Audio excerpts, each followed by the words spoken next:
Você já se perguntou o que realmente acontece quando o próprio Deus decide revelar os limites da alma humana? Hoje vamos entrar no livro mais profundo, angustiante e enigmático de toda a Bíblia, o livro de Jó. Prepare-se, porque esta é uma jornada de dor, silêncio, revelação e, acima de tudo, transformação. No deserto poeirento do Uz, muito antes dos impérios se erguerem, viveu um homem cujo nome ecoaria pela eternidade. Jó, um homem íntegro, honesto, justo e temente ao Deus Altíssimo. Um homem que caminhava pela vida com a serenidade de quem sabia que o céu observava cada passo seu. Jó nunca imaginou que seu nome atravessaria milênios como símbolo de resistência espiritual. Antes da dor, antes da tragédia, ele era apenas um homem íntegro, um pai amoroso, um líder respeitado, um servo fiel que caminhava sem mancha diante de Deus. Nada em sua vida apontava para o abismo que se abriria diante dele. E justamente por isso, sua história se tornou uma das mais impactantes de toda a Bíblia. Suas terras eram vastas, seu rebanho incontável, sua família numerosa e feliz. Nada lhe faltava. Nada o ameaçava. Aos olhos do mundo era abençoado. Aos olhos de Deus, Jó era irrepreensível, mas aos olhos do inimigo, Jó era um desafio. Nos bastidores do invisível algo acontecia. Uma conversa que Jó jamais ouviria. Um diálogo que mudaria tudo. No conselho celestial, Deus observa seu servo com orgulho enquanto o acusador, com olhares frios, tenta provar que a fidelidade humana é frágil, condicional, comprável. Ali, muito acima das nuvens, nasce o teste que abalaria não apenas a vida de Jó, mas a percepção de todos nós sobre dor e propósito. No domínio espiritual, onde nenhum olhar humano alcança, uma conversa mudou o destino daquele homem. O adversário aproximou-se e lançou uma acusação que ecoou como trovão. Jó só te serve porque tudo lhe vai bem. Foi ali que começou o maior teste já colocado sobre os ombros de um ser humano. Enquanto isso, na terra, Jó vive seus dias em paz, cercado de prosperidade e de um respeito quase sagrado. Mas num único dia, o chão desaparece sob seus pés.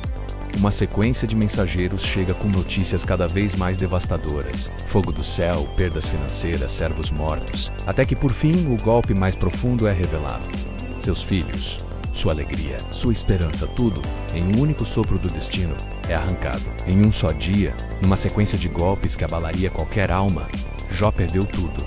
Seus rebanhos, seus servos, suas riquezas. E então, o golpe que nenhuma quantia de fé parece preparada para enfrentar.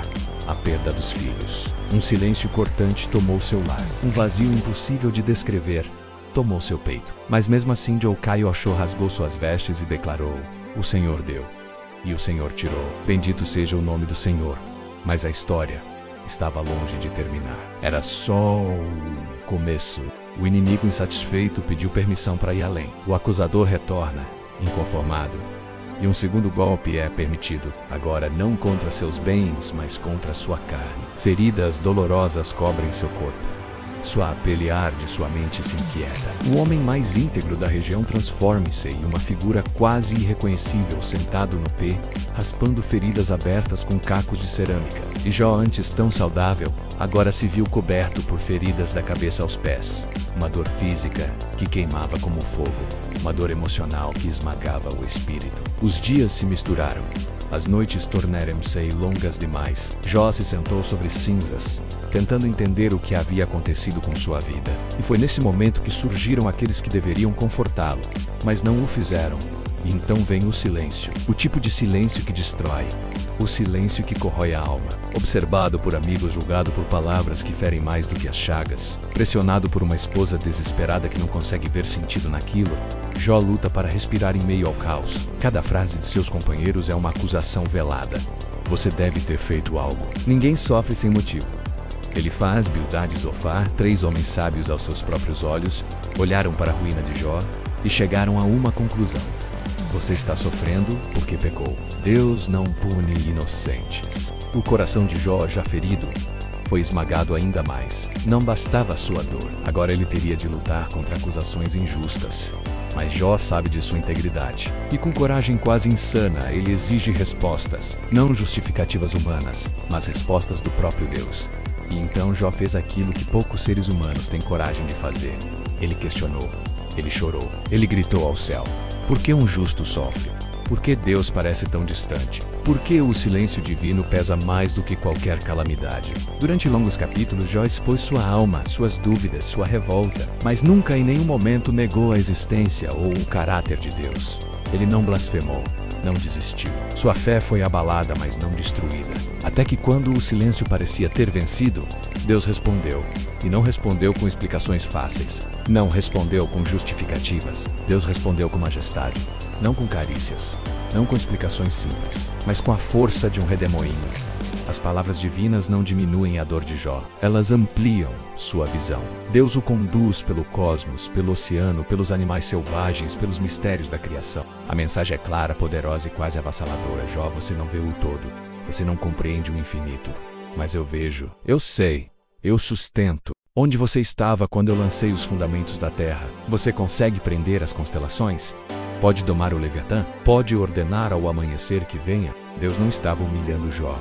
Estava transformando-o, mostrando-lhe que existe um propósito que o humano não vê, um plano que ultrapassa a lógica, uma sabedoria tão vasta quanto o próprio cosmos. E quando Jó percebeu isso, quando seu espírito entendeu que o sofrimento não era punição, mas lapidação, ele caiu diante de Deus e disse: eu te conhecia só de ouvir, mas agora meus olhos te veem.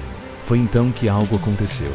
E finalmente, algo quebra. Não o homem, mas o limite da sua compreensão. Jó se rende. Não a dor, mas a soberania. E então, no fechamento de uma história que parecia insuportável, Deus restaura. Não apenas bens, não apenas saúde, mas honra, vida e alegria. Deus não apenas restaurou Jó, Ele o multiplicou. Suas terras, seus rebanhos, sua família, sua paz.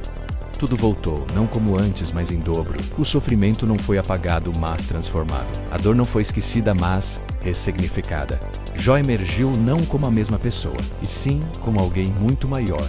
O livro termina não com a resposta para o mistério do sofrimento humano, mas com algo ainda mais poderoso.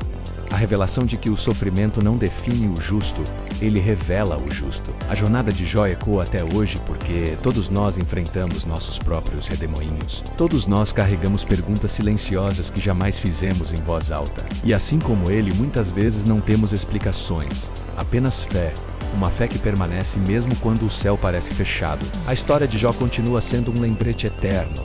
Mesmo quando não entendemos, Deus continua escrevendo. E essa é a grande mensagem do livro de Jó. Uma mensagem que atravessa milênios para chegar até nós. Mesmo quando o céu parece silencioso, Deus nunca deixou de falar. Mesmo quando tudo desmorona, há algo dentro de você que permanece de pé.